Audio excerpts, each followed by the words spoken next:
السلام عليكم ورحمة الله. أهلا بكم طلبة أولى ثانوي. النهاردة بإذن الله هنبدأ أول حلقة معانا وهي Das Deutsche Alphabet اللي هي الأبجدية الألمانية. هنتعلم مع بعض النهاردة الحروف ويلا نبدأ على طول. Das Alphabet اللي هي الأبجدية.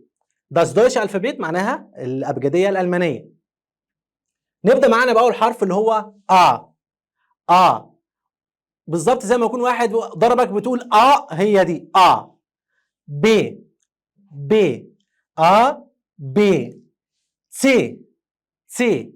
A B C D A B C D A B C D.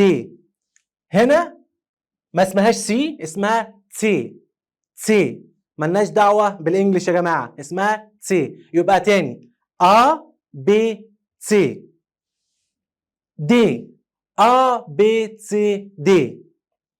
دي أول مجموعة معانا. نخش على تاني مجموعة A F في A هو ده الحرف اللي معانا A، ملوش دعوة برضه بالانجلش يا جماعة. A يبقى هنا واحد ضربك A في A F جي ما عندناش احنا جي يا جماعه خالص، هي جي. بكل بساطه ها. يبقى تاني A F G ها A F G ها. نعيد تاني من الاول A B C D A F G ها. E حرف الاي يا جماعه في الانجليش اسمه اي عندنا اي. الحرف ده اسمه يوت. يبقى تاني هنا ما عندناش الجي خالص ولا الجي، ما عندناش الحاجات دي. عندنا جي يوت.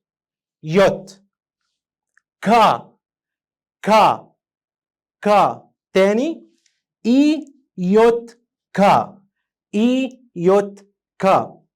ده اول جروب. تاني جروب معانا ال واضحه جدا.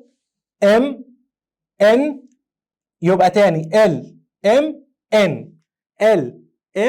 ان او بي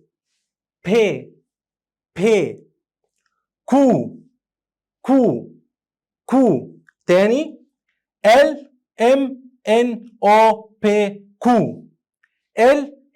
ان او بي كو. تاني جروب ار. طبعا في ناس بتنطقها زي الغين ار. فاحنا طبعا بنتعلم مع بعض النطق السليم، فممكن تقولها كده وممكن تقولها كده. ار اس تي او يبقى معانا او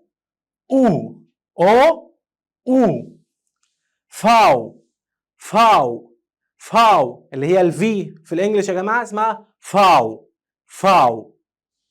دي بقى زي نطق الانجليش في هي دي اللي هي الدبليو دي بنقولها في الالماني في. يبقى تاني المجموعه دي ار اس تي او فاو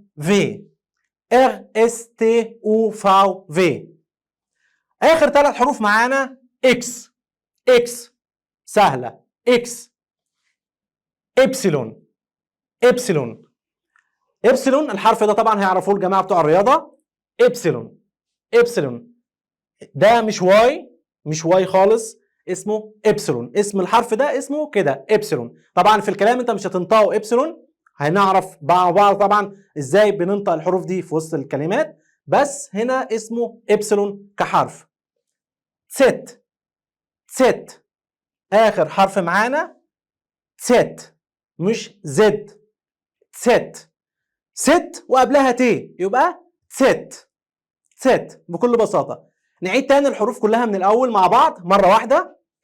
A B C D A F G H I J K L M N O P Q R S T U V W X Y Z. وبكده نكون خلصنا الحروف الأساسية. طبعا بقى عندنا شوية حروف زي ما انتم ملاحظين كده هنا، دي الحروف المميزة في اللغة الألمانية، دي خاصة بقى باللغة الألمانية. عندنا أول حاجة اللي هي زي البي دي كده، شبه البي بس بتبقى مفتوحة من تحت، يعني لما نيجي نكتبها كده، يعني لما نيجي هنكتبها بالطريقة دي، بنبدأ من تحت كده ونعمل كده ونسيب الحتة دي مفتوحة كده من تحت. دي اسمها شارفس اس، شارفس اس او اس ست او اس ست، يبقى شارفس اس او اس ست، اللي هي ممكن نلاقيها برضو في وسط الكلام كده 2 اس ورا بعض، 2 اس ورا بعض، ف2 اس ورا بعض او الشكل ده هما الاثنين نفس النطق بنفس المعنى. معانا حاجة تانية بقى خاصة باللغة الألمانية اسمها الأوملاوت. الأوملاوت اللي هي النقطتين دول، النقطتين دول اللي بيبقوا على الحرف من فوق اسمهم أوملاوت. طب بتعمل ايه الأوملاوت دي؟ دي بتغير في نطق الحرف. يعني عندنا احنا عارفين الحرف ده اللي هو ايه؟ بالظبط واحد ضربك فهي دي، ده النطق بتاع الحرف العادي. مع النقطتين دول بيتغير النطق بتاعه يبقى ايه زي الايه عندنا هي دي، لما بيبقى عليها نقطتين بيبقى نفس النطق بتاع الايه، يبقى اوملاوت اوملاوت تاني حرف معانا الاو مع الاوملاوت بيبقى الاو مع الاوملاوت بيبقى بنكسرها شويه كده طيب معانا الاو مع الاوملاوت بيبقى معلش يا جماعه نحاول ان احنا نبقى الاو اوملاوت تبقى بنكسرها زياده شويه يبقى الاو احنا طبعا مع الكلمات واستخدامنا الكتير هنتدرب على النطق وهيبقى الموضوع سهل جدا بالنسبه لنا. كده نبقى مخلصنا الجزء الثاني من الحروف اللي هو الحروف المميزه في اللغه الالمانيه. شويه بس فروقات، احنا بس بنعمل مقارنه بسيطه علشان برضو نتعود على الحروف بتاعتنا. هنا عندنا اول حاجه الحرف ده اسمه يوت. نركز بس مع بعض يا جماعه في النقطه اللي جايه دي، وهي الحرف ده اسمه يوت ابسلون ده النطق المختلف بتاع الحروف. ابسلون ده نقطها كحرف ملوش دعوه انا بنطقها ازاي وانا بتكلم. يوت ابسلون. طيب عندنا في الحروف المتحركه زي اللي هي انما هنا اي يبقى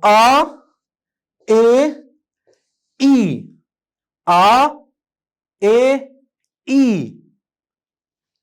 اخر حرفين معانا سي اللي هي السي في الانجليش سي، وهنا ست كده نكون خلصنا حلقة النهاردة واللي هي داس دويتشه الفابيت. ألماني برواقة، مفيش أبسط ولا أروع من كده. أشطر أب، تعليمك بقى أشطر.